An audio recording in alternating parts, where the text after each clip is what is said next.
सूत जी बोले, हे मुनियों, आप सभी पुण्यात्मा हैं। मैं आप लोगों की जिज्ञासा और भक्ति से अत्यंत प्रसन्न हूँ। आप लोग विनम्र, आस्तिक, सत्यनिष्ठ और श्रद्धालु हैं, इसलिए मैं आप लोगों के सामने श्रावण मास के अद्भुत महात्म्य का विस्तार से वर्णन करता हूँ। एक बार ज्ञान के जिज्ञासु संत कुमार जी ने भगवान शिव से बड़े विनम्र भाव से प्रश्न किया, हे देवों के देव, आप योगियों द्वारा पूज्य हैं। हमने आपसे पहले अनेक व्रतों और धर्मों के बारे में सुना है, पर अब भी हमारी जिज्ञासा शांत नहीं हुई है। हे महादेव, 12 मासों में से सबसे श्रेष्ठ कौन सा महीना है जो आपके मन को अत्यंत प्रिय है, जिसमें किया गया कोई भी कार्य अत्यंत गुण फल देता है? कृपा करके उस माह का विस्तार से वर्णन करें और उसमें होने वाले सभी धर्म और व्रत भी बताएं। भगवान शिव ने मुस्कुराते हुए कहा, हे सत्य कुमार, मैं बताता हूँ, सुनो। 12 महीनों में श्रावण मास मुझे सबसे प्रिय है। यही कारण है कि इसे श्रावण कहते हैं। इसमें श्रावण नक्षत्र की पूर्णिमा आती है, इसलिए भी यह श्रावण कहलाता है। इसके पुण्य फल को कोई पूरा वर्णन नहीं कर सकता। ब्रह्मा ने इसके लिए 4 मुख लिए, इंद्र ने 1000 नेत्र पाए और शेषनाग ने सहस्त्र जिह्वा पाई, जिस भी यह महात्म्य अपरामित है।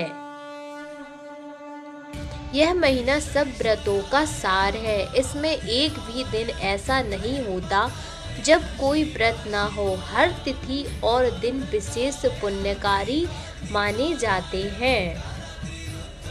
श्रावण में व्रत करने वाला कोई भी व्यक्ति, चाहे वो ब्रह्मचारी हो, गृहस्थ हो, वानप्रस्थी या सन्यासी, सभी को इसका अद्भुत फल प्राप्त होता है।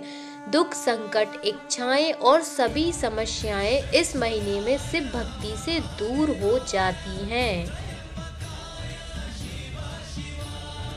सत्य कुमार ने फिर निवेदन किया, हे प्रभु, कृपा कर बताइए कि किस दिन कौन सा व्रत किया जाए जिसका फल मिले।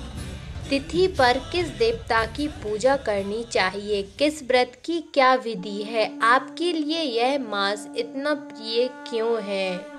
कृपा कर मुझे सब विस्तार से बताएं। भगवान शिव ने कहा, हे संत कुमार, तुमने जो पूछा वह सब बताना सरल नहीं, फिर भी तुम्हारी श्रद्धा के कारण मैं सब बताता हूँ। इस मास में मेरे अनेक अवतार और लीलाएं हुई। इस मास में समुद्र मंथन हुआ, हलाहल विष निकला जिसे मैंने कंठ में धारण किया और नीलकंठ कहलाया। तभी से मेरी पूजा में जलाभिषेक का विशेष महत्व हो गया।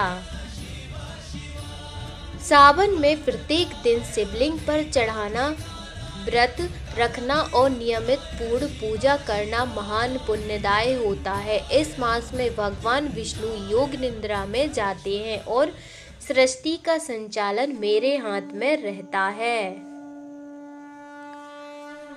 इसलिए सावन के 4 महीने चतुर्मास कहे जाते हैं। जो भक्त पूरी श्रद्धा से इस माह में उपवास, रुद्राभिषेक और दान करते हैं, उन्हें अक्षय फल मिलता है। इसी मास में पीपल के पेड़ को भी विशेष मान्यता है, क्योंकि त्रिदेव का निवास उसी में माना गया है।